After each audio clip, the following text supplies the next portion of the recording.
नाना पटोले जी, बाला साहब थोराट जी,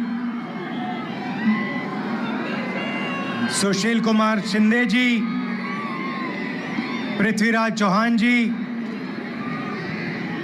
नरसैया आदम जी, प्रकाश यलगुलवार जी, महेश कोटे जी, उत्तम प्रकाश जी, सिद्धराम मैत्रे जी, हमारे कैंडिडेट्स प्रणीति शिंदे जी और मोहिते पाटिल जी,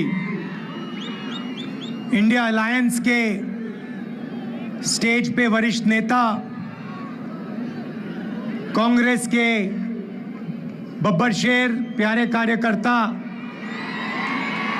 इंडिया अलायंस के कार्यकर्ता, भाइयों और बहनों, आप सबका यहाँ बहुत बहुत स्वागत।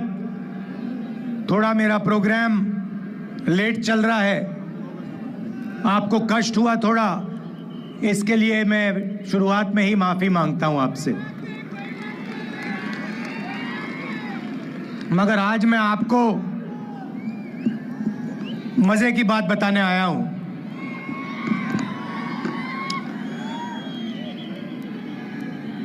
सबसे पहले ये साधारण चुनाव नहीं है, क्योंकि इस चुनाव में पहली बार, आजादी के बाद पहली बार एक ऐसी पार्टी है जो संविधान को खत्म करना चाहती है। उनका लक्ष्य सिर्फ चुनाव जीतने का नहीं है, उनका लक्ष्य हिंदुस्तान के कॉन्स्टिट्यूशन को, हमारे संविधान को खत्म करने का है। और हमारा लक्ष्य, कांग्रेस पार्टी का लक्ष्य, इंडिया अलायंस का लक्ष्य संविधान को बचाने का है और लोकतंत्र को बचाने का है। भाइयों और बहनों, इस देश में जो भी गरीबों को मिला है, जो भी प्रगति हुई है, पिछड़ों को, दलितों को, आदिवासियों को, जो भी गरीब लोगों को मिला है, वो संविधान के कारण मिला है। उसका वही कारण है। अगर ये लोग संविधान को खत्म कर देंगे तो हिंदुस्तान में गरीबों के लिए, किसानों के लिए, मजदूरों के लिए कुछ नहीं बचेगा। तो सबसे पहले आपसे यह कहना चाहता हूं कि पहली बार ऐसा चुनाव हो रहा है कि बीजेपी ने साफ सबके सामने कहा है, उनके एमपीओ ने साफ कहा है कि अगर हम चुनाव जीते तो हम हिंदुस्तान के संविधान को बदल देंगे। और मैं आपसे कह रहा हूं, उनसे कह रहा हूं, ऐसी कोई शक्ति नहीं है दुनिया में जो हिंदुस्तान के संविधान को बदल सके। अब देखिए, पिछले 10 साल नरेंद्र मोदी ने 22 लोगों को, सिर्फ 22-25 लोगों को लाखों करोड़ रुपए दिए हैं। 16 लाख करोड़ रुपए नरेंद्र मोदी जी ने हिंदुस्तान के सबसे अमीर 25 लोगों को दिए हैं कर्जा माफ करके। 16 लाख करोड़ रुपए कितने होते मैं आपको बता देता हूं। जितना पैसा मनरेगा को 24 साल चलाने के लिए लगता है, या जैसे हमने कर्जा माफ किया था किसानों का यूपीए ने, तो अगर आप वैसे अगर 24 बार कर्जा माफ करो किसानों का, उतना पैसा नरेंद्र मोदी ने 22-25 लोगों को दिया है। आप सोच ही नहीं सकते, 24 साल का मनरेगा का पैसा 22 लोगों को। भाइयों और बहनों, हालत यह हो गई है कि जितना पैसा 22 लोगों के पास है, उतना ही पैसा 70 करोड़ हिंदुस्तानियों के पास है। एक तरफ नरेंद्र मोदी के 22 मित्र और दूसरे तरफ 70 करोड़ हिंदुस्तानी, दोनों के पास एक ही जितना धन है। दूसरा आंकड़ा देता हूं, हिंदुस्तान के 1% लोगों के पास, 1% लोगों के पास हिंदुस्तान का 40% धन है। यह हालत है, इसीलिए इतनी बेरोजगारी फैल रही है। उन्होंने नोटबंदी की, आपसे कहा काला धन मिटा दूंगा, और पूरा का पूरा फायदा उन्हीं 22-25 लोगों का हुआ। उसके बाद जीएसटी, गलत जीएसटी लागू की, 5 अलग अलग टैक्स, किसानों पर टैक्स लगा दिया। पता नहीं आपको मालूम या नहीं, जितनी जीएसटी आप देते हो उतनी ही जीएसटी अदानी देता है। आप जानते हो इस बात को? नहीं जानते? आप सिर हिला रहे हो। वो आपने जो शर्ट खरीदी, वो कितने की खरीदी आपने? 200। अगर अदानी वही शर्ट खरीदता तो जितनी जीएसटी आपने अपने जेब से दी उतनी ही जीएसटी वो देता। आपकी आमदनी हजारों में है, उसकी आमदनी हजारों करोड़ों में है, और जितनी जीएसटी आप देते हो उतनी जीएसटी वो देता है।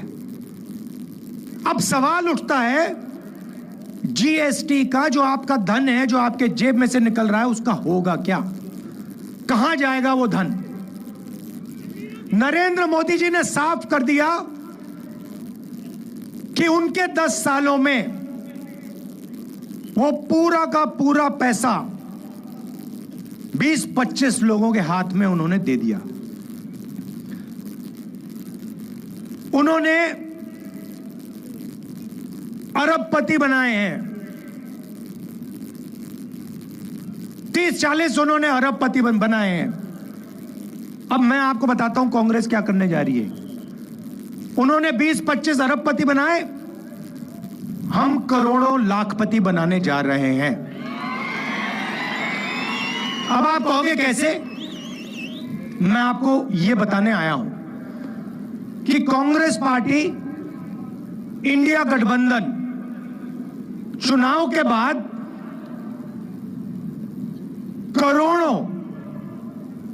करोड़ों लाखपति कैसे बनाने जा रही है। आप जानते हो कि हिंदुस्तान में महिला भविष्य की देखभाल करती है। यहां पुरुष बैठे हैं, महिलाएं भी बैठी हैं, देखिए ताली बजा रही हैं। अब देखिए 21वीं सदी में स्त्री और पुरुष दोनों जॉब करते हैं। सही बात है ना? ठीक है। 8 घंटे की, 10 घंटे की जॉब होती है। जॉब के लिए दोनों को पैसे मिलते हैं, मिलते नहीं मिलते? ठीक है। मगर हिंदुस्तान की महिला 8 घंटे घर से बाहर काम करती है और फिर 8 घंटे घर में काम करती है। सही? मतलब डबल काम करती हैं आप लोग।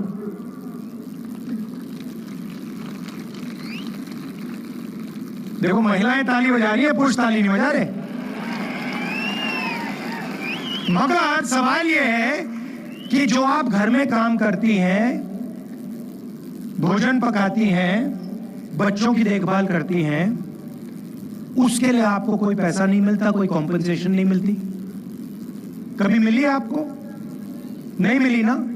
वो तो आप काम फ्री में करती हैं। तो इसीलिए कांग्रेस पार्टी महालक्ष्मी योजना ला रही है। अब महालक्ष्मी योजना क्या है मैं आपको बता देता हूं।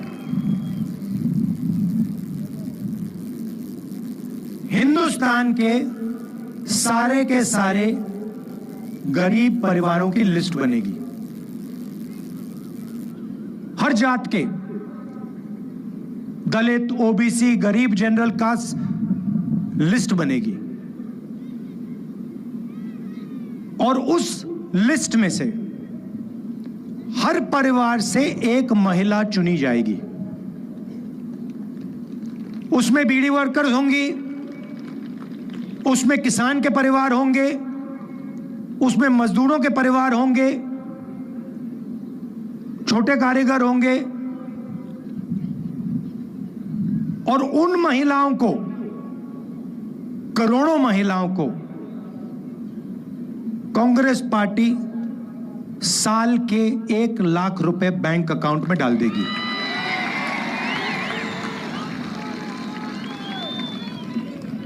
साल के 1 लाख रुपए, महीने के 8,500 रुपए, खटाखट खटाखट खटाखट खटाखट खटाखट अंदर। अब यहां पे पुरुष बैठे हैं, सबसे पहले देखिए पैसा महिलाओं को जाएगा, मगर मैं जानता हूं फायदा आप लोगों को भी होगा, ठीक है। मगर युवा कहेंगे कि आपने हमारे लिए क्या किया? नरेंद्र मोदी ने हमें बेरोजगार कर दिया, हिंदुस्तान का पूरा धन अदानी को दे दिया, नोटबंदी कर दी, जुमला पार्टी 2 करोड़ रोजगार देने थे, झूठ था, वो 15 लाख रुपए की बात की, कोविड आया, थाली बजवा दी, पकौड़े बनवा दिए। तो आप क्या करोगे? अब मैं आपको बताता हूं। अमीर घर के बच्चों को, ये जो बड़े बड़े बिजनेस वाले हैं, इनके बच्चों को जॉब मिलने से पहले ये टेम्पररी नौकरी दिलवाते हैं। इसको अप्रेंटिसशिप कहते हैं, इंटर्नशिप कहते हैं। प्राइवेट सेक्टर में, पब्लिक सेक्टर में, सरकार में इनको एक्सपीरियंस के लिए काम दिया जाता है। जैसे अदानी की कंपनी में उसका बेटा काम करता है।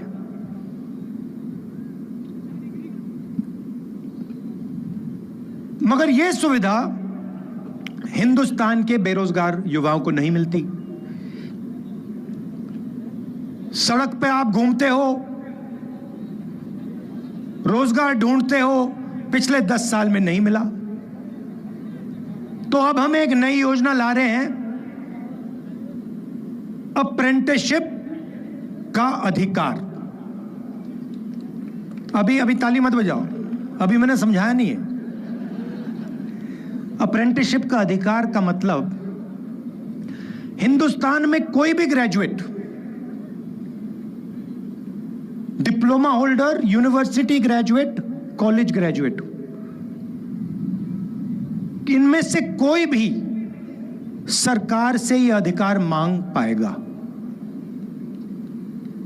और जिस दिन उसने यह अधिकार मांगा, उस दिन सरकार को उसे पहली साल की नौकरी पक्की करके, गारंटी करके देनी पड़ेगी। जैसे मनरेगा में जॉब मांगा जा सकता है, काम मांगा जा सकता है, मगर मना नहीं किया जा सकता, वैसे ही हिंदुस्तान के ग्रेजुएट्स को पहली साल की नौकरी पक्की। अब पहली साल की नौकरी में क्या होगा और कहां होगी नौकरी? पब्लिक सेक्टर यूनिट्स में, HAL, BHEL, Indian oil, Hindustan petroleum, private कंपनियों में, सरकारी ऑफिसेज में, सरकारी अस्पतालों में ये नौकरियां दी जाएंगी। करोड़ों युवाओं की ट्रेनिंग होगी 1 साल की, और उस साल के लिए 1 लाख रुपए युवा के बैंक अकाउंट में जाएगा।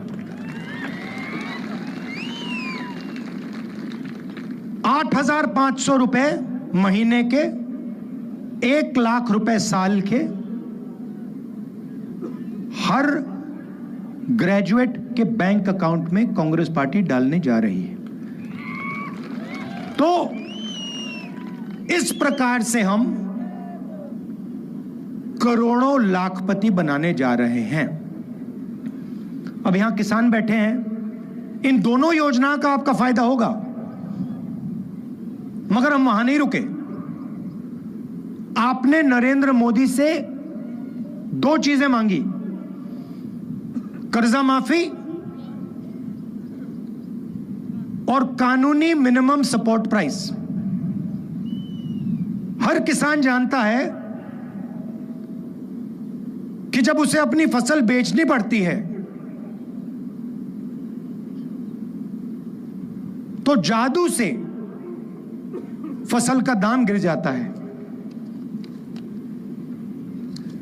जादू से फसल दाम गिर जाता है और किसान को कभी भी सही दाम नहीं मिलता। बाकी लोग अपना प्रोडक्ट बेचें, उनको सही दाम मिलता है। कोई टूथपेस्ट बेचता है, कोई जूस बेचता है, कोई कुछ और बेचता है, चिप्स का पैकेट बेचता है, उसको सही दाम मिलता है। मगर जो इस देश की रीढ़ की हड्डी है, जो 24 घंटा खून पसीना देता है, उसे सही दाम नहीं मिलता। तो हमने 2 काम किसानों के किए हैं, करने जा रहे हैं। पहला काम, हिंदुस्तान के किसानों का हम कर्जा माफ करेंगे। ये अभी आप ताली जल्दी बजा गए, ये कर्जा माफी ये शुरुआत है, मगर हम सिर्फ कर्जा माफी नहीं करेंगे। हम किसानों के लिए एक कमीशन रखेंगे और इस कमीशन का काम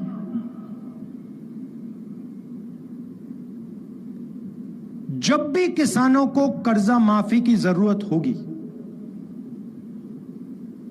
यह कमीशन सरकार को कहेगा और सरकार किसानों का कर्जा माफ करेगा।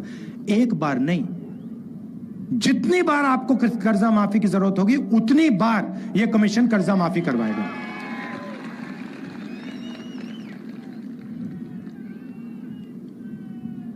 और पहली बार हिंदुस्तान की हिस्ट्री में कांग्रेस पार्टी ने निर्णय लिया है कि कानूनी मिनिमम सपोर्ट प्राइस हिंदुस्तान के किसानों को दी जाएगी। भाइयों और बहनों, न्याय होना चाहिए। नरेंद्र मोदी जी ने हिंदुस्तान को अन्याय का कैपिटल बना दिया है। हर गरीब जानता है कि जितना अन्याय आज हिंदुस्तान में हो रहा है उतना शायद पहले कभी नहीं हुआ, अंग्रेजों के समय भी नहीं हुआ। मैं सिर्फ एक बात कह रहा हूं, अगर अदानी जैसे व्यक्ति का कर्जा माफ हो सकता है और अगर नरेंद्र मोदी अदानी जैसे लोगों का कर्जा माफ करेगा, तो कांग्रेस पार्टी किसानों का, मजदूरों का, दलितों का, गरीबों का कर्जा माफ करेगी। अगर नरेंद्र मोदी चाहते हैं कि किसानों का कर्जा माफ ना हो, तो फिर अरबपतियों का भी कर्जा माफ नहीं होना चाहिए। जो उनके लिए होता है वो किसान के लिए होना चाहिए, जो उनके बेटे के लिए होता है वो गरीबों के बेटों के लिए होना चाहिए। मैं सिर्फ ये कह रहा हूं। और नरेंद्र मोदी जी का काम आपके ध्यान को इधर उधर करने का है। घबराए हुए हैं, डर गए हैं,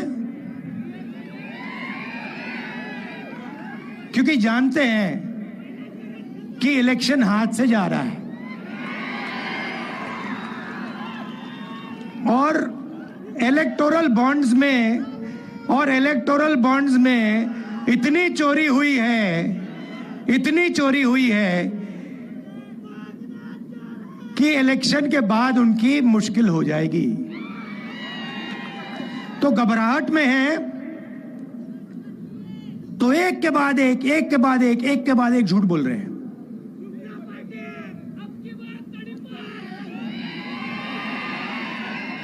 वो जानते हैं कि हिंदुस्तान की जनता बात समझ गई है। वो जानते हैं कि हिंदुस्तान की जनता इस चुनाव में संविधान की रक्षा करने के लिए खड़ी हो गई है। और वो जानते हैं कि हिंदुस्तान की जनता समझ गई है कि नरेंद्र मोदी जी अरबपतियों के नेता हैं, गरीबों के नहीं। अब आखिरी बात आपको कहना चाहता हूं, ये आपने मीडिया के मित्र देखे, ये देखे आपने, ये देखो काले चश्मे पहने स्माइल कर रहे हैं।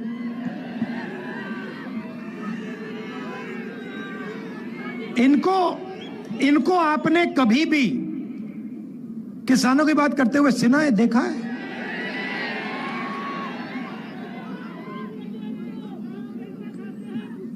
कोई मतलब मजदूर मर जाए,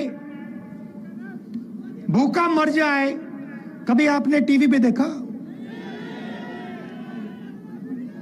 कभी आपने इनके एंकरों को बेरोजगारी के बारे में बोलते हुए देखा? महंगाई के बारे में, किसानों के बारे में? ना। क्योंकि ये अच्छा, इनकी गलती नहीं है जो बेचारे यहां खड़े हैं, इनकी गलती नहीं है क्योंकि इनका कंट्रोलर ऊपर है। ये बेचारे सैलरी लेते हैं, इनको भी मतलब घर चलाना है, तो इनकी गलती नहीं है। हाँ,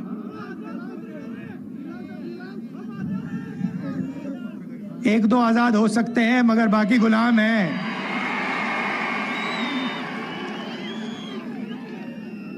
आजकल के हिंदुस्तान में पता नहीं लगता कौन सा मीडिया वाला आजाद है, कौन सा गुलाम है।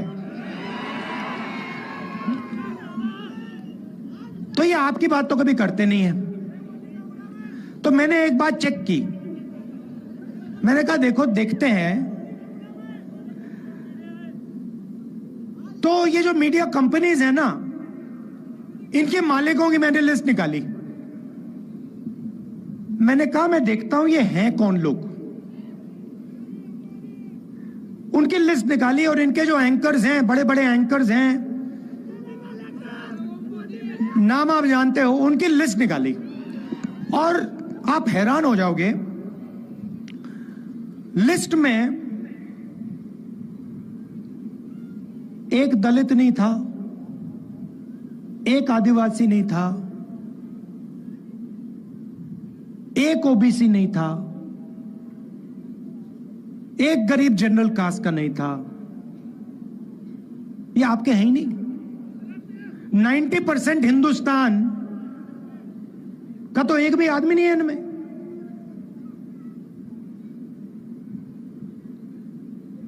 पिछड़े वर्ग के कितने लोग हैं हिंदुस्तान में?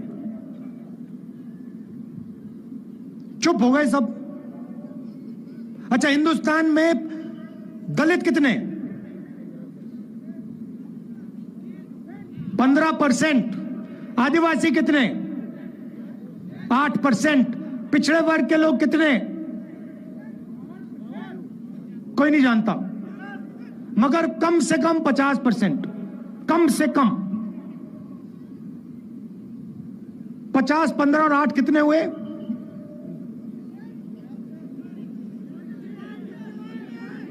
73। उसमें 15% माइनॉरिटी जोड़ दीजिए और 5% गरीब जनरल कास्ट जोड़ दीजिए, कितने हुए? 90 प्लस हो गए। 90% आबादी में से एक आदमी नहीं मिलेगा आपको मीडिया में। एक नहीं है, ये आपके हैं ही नहीं।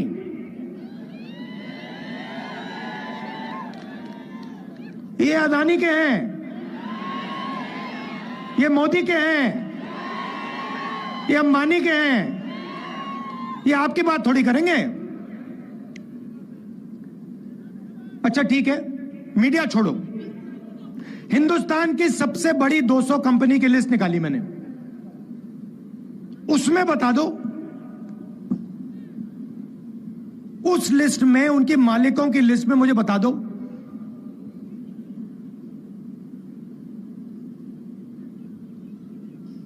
मराठा कितने, धनगर कितने, खटीक कितने, यादव कितने, बता दो। Zero, zero. 50% में से कोई नहीं, 15% में से कोई नहीं, 8% में से कोई नहीं, 90% में से कोई नहीं, सारे के सारे सीनियर मैनेजमेंट में कोई नहीं। अच्छा पता नहीं, शायद हिंदुस्तान के 90% लोग क्या, नहीं हमें मीडिया नहीं चाहिए, हमें हिंदुस्तान का कॉर्पोरेट इंडिया में भी भागीदारी नहीं चाहिए। तो ठीक है, फिर सरकार को देखते हैं। हिंदुस्तान की सरकार को 90 लोग चलाते हैं, आईएएस अफसर हैं, बजट को वो बांटते हैं,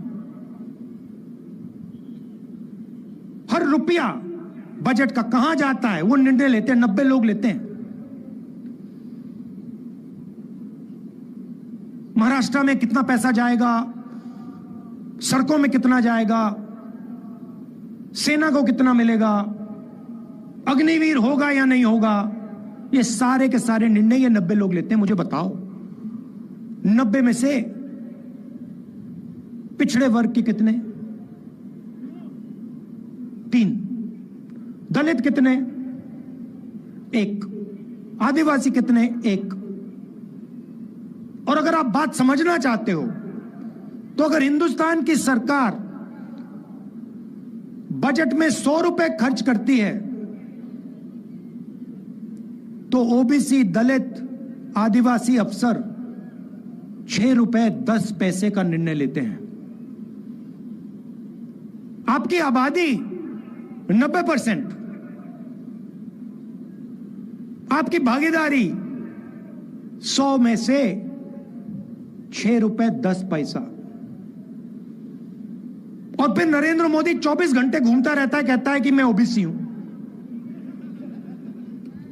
और मैंने जाति जनगणना की जैसे बात छेड़ी, ये उसको बैठाया गया है। जैसे ही मैंने कहा कि देश में जाति जनगणना होना चाहिए, देश का एक्सरे होना चाहिए, दूध का दूध, पानी का पानी होना चाहिए, नरेंद्र मोदी कहते हैं हिंदुस्तान में तो कोई जात है ही नहीं, 2 ही जात हैं, एक अमीर है और एक गरीब है। अच्छा अगर 2 ही जात हैं तो भैया आप कहां के ओबीसी बन गए? तो जैसे ही हमारी सरकार बनेगी, जाति जनगणना हम पूरे देश में करवा देंगे। और इकोनॉमिक सर्वे और संस्थाओं का सर्वे, मतलब किसके पास कितना धन है, पिछड़ों के पास कितना धन है, पिछड़ों की क्या भागीदारी है, हर वर्ग की आबादी कितनी है, भागीदारी कितनी है, मीडिया में कितने हैं, कॉर्पोरेट इंडिया में कितने हैं, प्राइवेट अस्पताल के मालिकों में कितने हैं,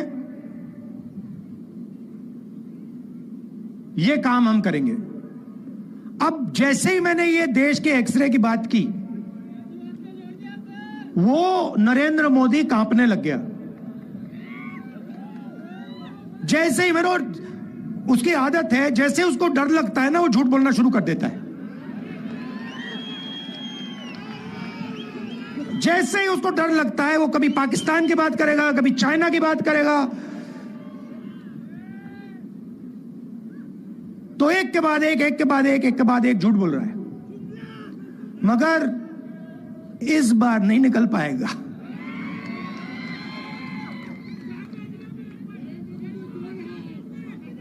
पता नहीं आपने सुना नहीं सुना, वो एक योजना लाए इलेक्टोरल बॉन्ड्स वाली, सुनिए आपने? उसमें क्या किया, सबसे पहले कहते हैं कि इलेक्टोरल बॉन्ड से हिंदुस्तान में जो भ्रष्टाचार है वो खत्म होगा। और फिर क्या किया, कहते हैं कि जो भी पैसा देना चाहता है किसी भी राजनीतिक पार्टी को, बिना नाम दिखाए पैसा दे सकता है। सुप्रीम कोर्ट ने कहा भैया ये तो कानूनी नहीं है, इसको रद्द करो, और सुप्रीम कोर्ट ने उनकी स्कीम को रद्द कर दिया। उसके बाद नरेंद्र मोदी और सरकार जिन लोगों ने उनको पैसा दिया उनके नाम नहीं रिलीज करना चाह रही। सुप्रीम कोर्ट ने कहा भैया जिन्होंने आपको पैसा दिया उनके नाम दो और कौन सी तारीख पे पैसा दिया वो बता दो। स्टेट बैंक पे दबाव डाला, वो ये इंफॉर्मेशन रिलीज ही नहीं कर रहे थे। फिर इंफॉर्मेशन रिलीज होती है, पता लगा एक दिन किसी कंपनी पे सीबीआई की रेड होती है, कुछ ही दिन बाद वही कंपनी बीजेपी को करोड़ों रुपए देती है, सीबीआई की इंक्वायरी खत्म हो जाती है। बड़ा कॉन्ट्रैक्ट दिया जाता है, हजारों करोड़ रुपए का कॉन्ट्रैक्ट दिया जाता है, और कॉन्ट्रैक्ट मिलने के 10-15 दिन बाद वो कंपनी बीजेपी को हजारों करोड़ रुपए पकड़ा देती है। सड़क पे जो एक्सटॉर्शन कहा जाता है ना, जो सड़क पे एक्सटॉर्शन, गुंडे एक्सटॉर्शन करते हैं ना, हाँ, ये उन्होंने इंटरनेशनल लेवल पर शुरू कर दिया है। और जनता से कह रहे हैं कि मैं राजनीतिक फंडिंग के सिस्टम को साफ कर रहा हूं। आप कैसे साफ कर रहे हो? अगर आप साफ कर रहे होते तो आप कहते भैया जो भी पैसा दे रहा है नाम सामने रखो, कौन से दिन दिया, किसने दिया, हिंदुस्तान की पब्लिक को बताओ। मगर नहीं, मगर देश समझ गया है। और जैसे मैंने आपको शुरुआत में कहा, लड़ाई संविधान को बचाने की है, और अगर नरेंद्र मोदी अरबपतियों को पैसा दे सकता है, उनका कर्जा माफ कर सकता है, तो कांग्रेस हिंदुस्तान की महिलाओं को, हिंदुस्तान के युवाओं को, हिंदुस्तान के किसानों को पैसा दे सकती है और देगी। आप सबका बहुत बहुत धन्यवाद। नमस्कार, जय हिंद।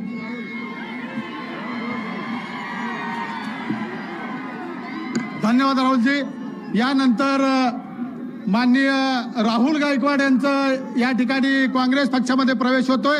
मी काँग्रेस पक्षाचे नेते माननीय राहुलजी गांधी आणि माननीय नानाभाऊ पटोले यांच्या शुभ हस्ते या ठिकाणी सत्कार संपन्न होतोय। सर्व नेते मंडळी आणि आपले दोन्ही उमेदवार माननीय आमदार प्रणितीताई शिंदे आणि धैर्यशील दादा मोहिते पाटील हे दोघेही अभिवादन करतील। मी चेतन भाऊ नरोटे